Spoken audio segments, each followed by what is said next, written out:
kilala yung daddy niya.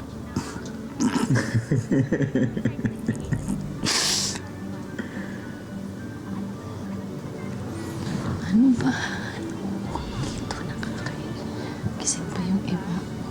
May pinto mo naman. Kamaganda. Alam ko na ikaw na. Ako, dito na lang ako.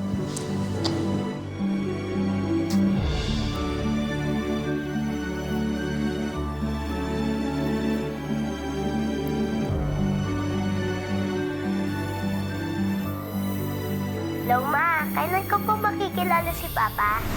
Anak, malapit na malapit na.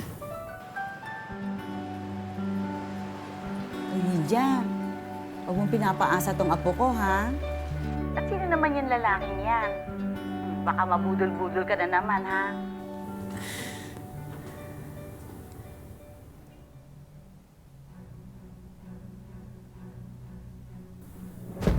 Lydia! Ready na makina. Okay ka lang? Anong nararamdaman mo? Okay lang ako. Pero, sabi ng doktor, medyo maselan daw yung pagbubuntis ko. Buntis.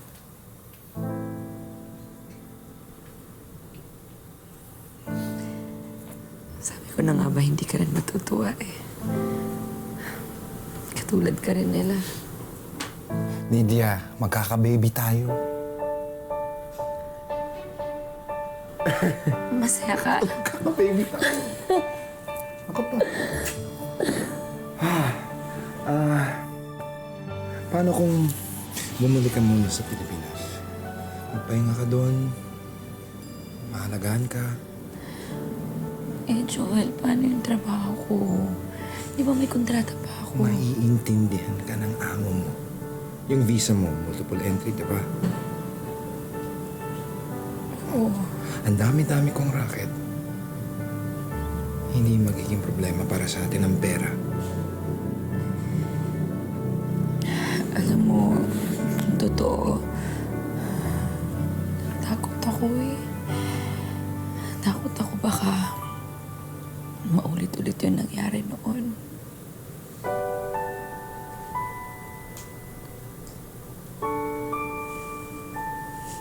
Ba't mo sasabihin yun? Hindi ko alam. Lydia, mahal kita. Mahal na mahal na mahal na mahal kita.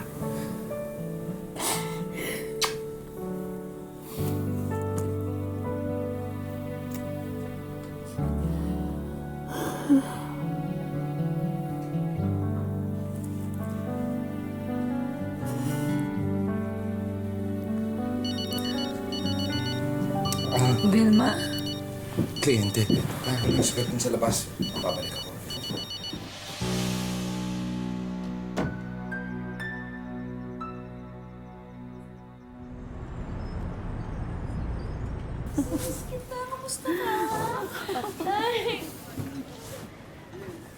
Hindi ka ba nahirapan sa biyahe mo, anak? Hindi naman po. Ang baby. Okay naman po kami. Nasaan po si Papa?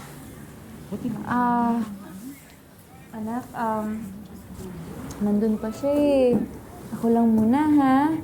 Pero alam mo ba, matutuwa ka sa pasalubong ko sa'yo. Dali! May pasuyo naman po. Ayan. Pakisuyo. Ayan.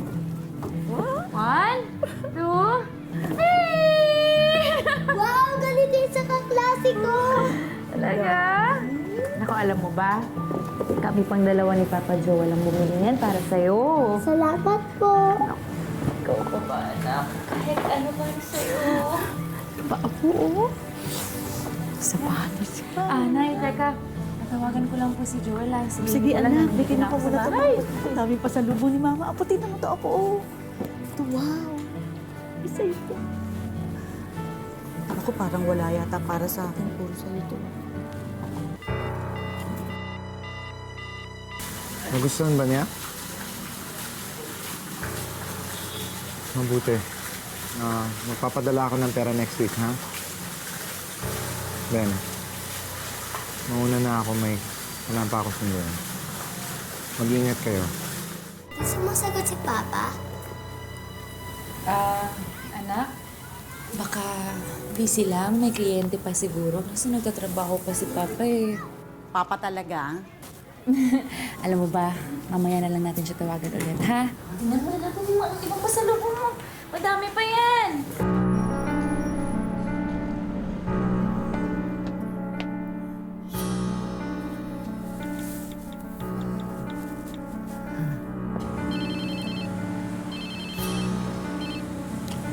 Oh, Nancy, ba't ka napatawag? Huwag ka mabibigla, ah. Nakita ko kasi si Joel, saka yung bagong DH eh.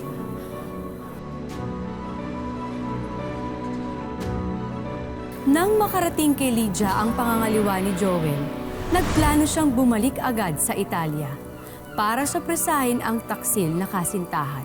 Ang hindi niya alam, siya pala ang masosorpresa.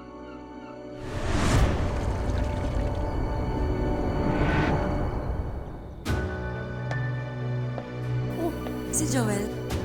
Kanina ka ba nandyan? Nandyan ba siya?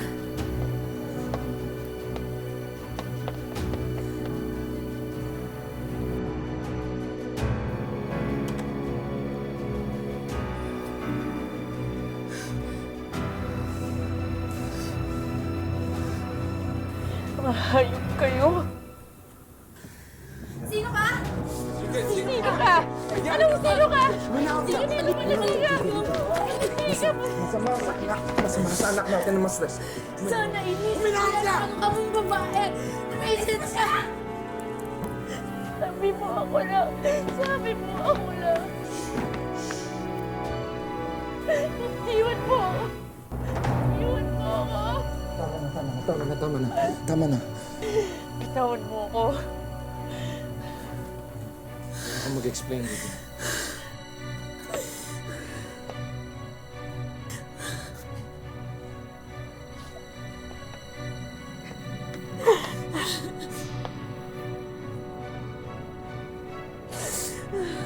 Yun man ang ginagawa mo dito. Surprise? Sinasabi ko na nga ba eh. Habang nagtitiis ako sa Pinas na pinapalaki ang anak natin, tapos ito ang gagantihin mo sa akin. Ito nga abutan ko dito. Hindi mo man lang iginalang kasal natin? Yun man magpapaliwanag ako. Kasal ka! Oo. Ako ang asawa niya. Ano tawag sa'yo ngayon?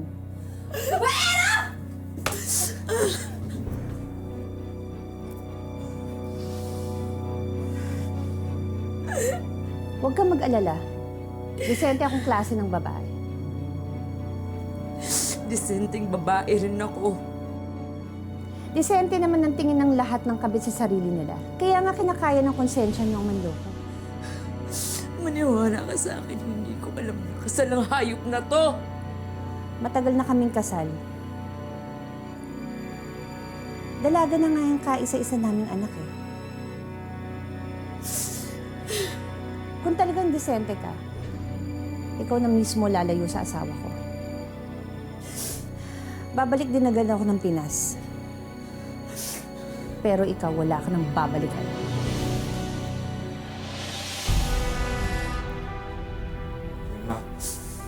Vilma! Vilma!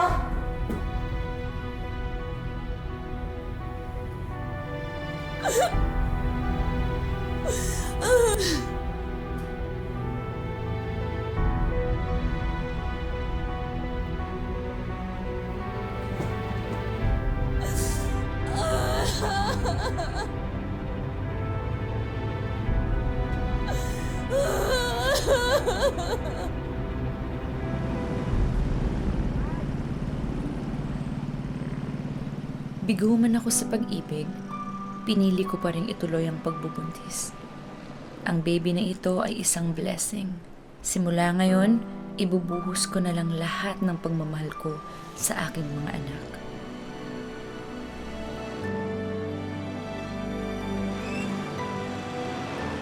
Okay naman kanina. Ang klase ko nga. Gabi yung presentation namin kanina. Ito ay teacher na.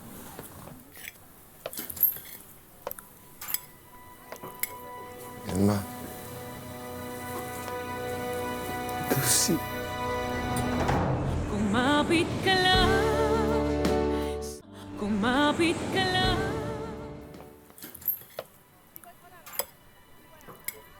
Emma. Lucy. Anong masamang hangin na nagdala sa'yo rito? Dito na ako titira sa atin. Diba napag-usapan natin? Dito tayo tatanda sa Pinas na magkasama. Matagal ko nang binaon sa limot yon. Ba yun naman yung usapan natin? Pupunta lang ako sa Italia para mag-ipon! Pero hindi ko akalain na babae ang iipunin mo.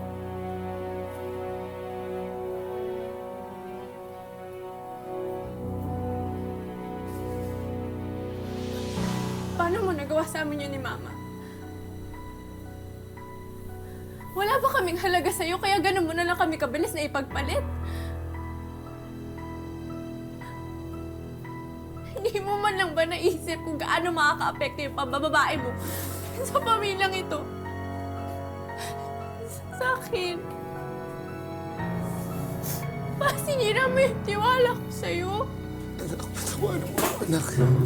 Anak, patawanan mo ako. Magsimula tayo ulit. Buhay natin yung Huwag mo pamilya akong tawagin, anak! Tinuri ka na namin patay simula nung ipinagpalit mo kami.